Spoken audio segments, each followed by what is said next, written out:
салом дуруди бепоён ба кулли мухлисони барномаи дар шабакаҳои иҷтимоӣ. Фирдавси Хурсанд топ хабарҳои варзиширо мегӯяд. Оғоз мекунем.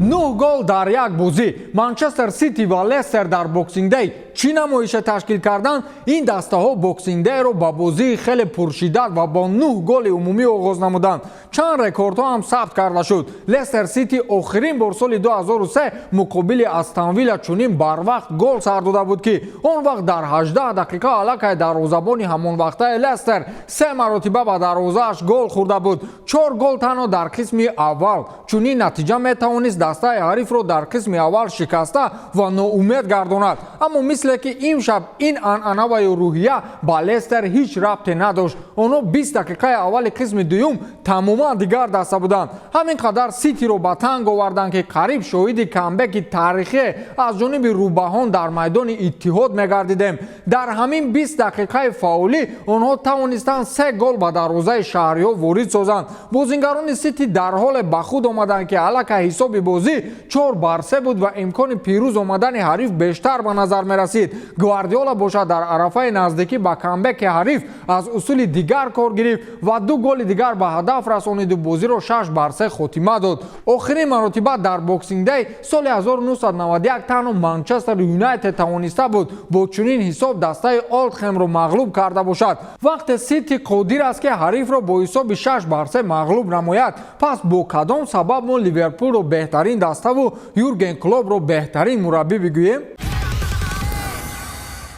барои баъзе мунтахабҳо иштирок дар чемпионати ҷаҳон Қатар 2022 зери суол меравад. Масалан барои тимҳое ки дар бозиҳои гузаришӣ қарор доранд ва дар гурӯҳ мушкилиҳои зиёде ҳам ба миён хоҳад омад. Инҷо мисол оварда метавонем гурӯҳи С-ро ки онҷо мунтахабҳои Италия, Португалия, Македонияи Шимолӣ ва Туркия мебошанд. Аз инҳо танҳо як нафар ба чемпионати ҷаҳон меравад. Ба фикри шумо ки фаворити асосӣ аст? Италия ва ё Португалия? ҳолон ки Туркия ҳам ба қавле туҳфа нест. Дар сурати шикаст додани Португалия Туркияро ва Италия Македонияи Шимолиро кор пеш меояд ки дар финал Италия ва Португалия барои рохат мубориза баранд. Ана ин барои ҳар ду тараф мушкилии ҷиддӣ пеш меорад. Мо ё охирин бозиҳои Криштиану Роналдоро дар чемпионати ҷаҳон намебинем ё чемпиони Аврупоро нахоҳем дид. Аз ду яке. Кадомаш ғолиб меояд номаълум, вале аллакай пешгӯиҳову назарҳоро мепурсанд. Леонардо Банучи, ҳимоятгари мунтахаби Италия ки қаблан бо Криштиану дар дастаи Ювентус фаъолият мебурданд,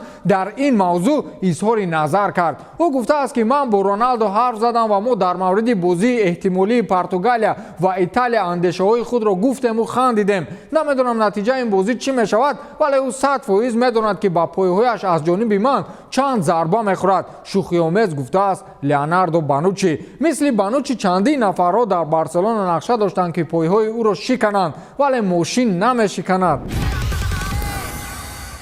душмани душманам дӯсти ман аст ё ба ибораи кӯтоҳ бахилӣ аз даст наравад. Барселонае ки дар вартаи муфлисшавӣ қарор дораду имкони дар бозори трансферӣ аз табақаи бозингарони болоӣ харидорӣ кардан нест, пас маҷбур аст ки ба пешравиҳои асоситарин рақибашон ба ҳар восита монеа эҷод намоянд. Пешорӯи нақшаҳои бадасории Эрлинг Ҳоланд ва Килиан Мбаппе аз ҷониби Реал Мадрид ба қавле рашки дастаи каталониро барангехтааст. Аслан Барселона нақшаи ба даст овардани Эрлинг Ҳоландро дорад, вале Ҳоланд ба ҳеҷ ваҷ дар чунин вазъият ба Барса намеравад. Агар равад ҳам Барселона ба ин нархи ҳавоии норвегӣ имкони пардохт надорад. Аз ин рӯ ягона роҳи рақобат бо Реал ин халал ворид сохтан ба нақшаҳои трансферӣ аст. ҳатто кор то ҷое расид ки Жоан Лапорта дирӯз дар як машварати корӣ дар бошгоҳ назди ҳамагон ваъда додааст ки ба ҳар восита ба гузариши Ҳоланд ба Реал халал мерасонад то сегонаи беҳтарин бо аъзогии Килиан Мбаппе, Эрлинг Ҳоланд ва Винисиус Ҷуниор дар Реал таъсис дода нашавад. инро пойгоҳи мӯътамади Марка расонаӣ кард ва ҳатто ишора ҳам намуд ки дар Барселона ҳоло мавзӯи рақобат бо дастаи Реал ҳам дар ҷадвал ва ҳам дар майдони футбол муҳокима мешавад. агар Ҳоланд ва Мбаппе ба Реал биёянд, бемуҳобо агар ки худи Хави даромада бозӣ кунад, Барселона шикаст хоҳад хӯрд.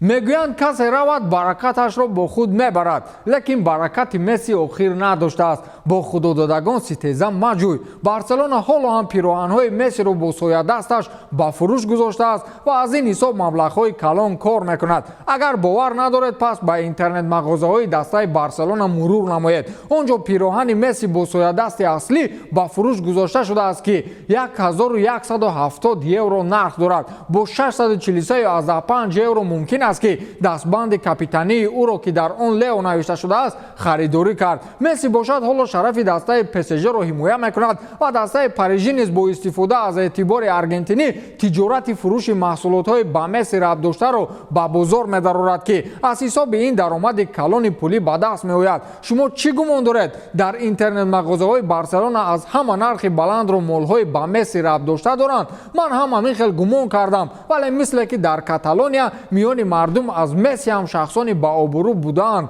نرخ مال های با فوتبال بازان دستان خاوی و اینیستا ربط داشته را با نرخ 2950 یورو خریداری کرده میتوانید، چون طبق بعض معلومات ها میان مخلصان بارسا خاوی و اینیستا جایگاه مخصوص دارند که مسی ندارد.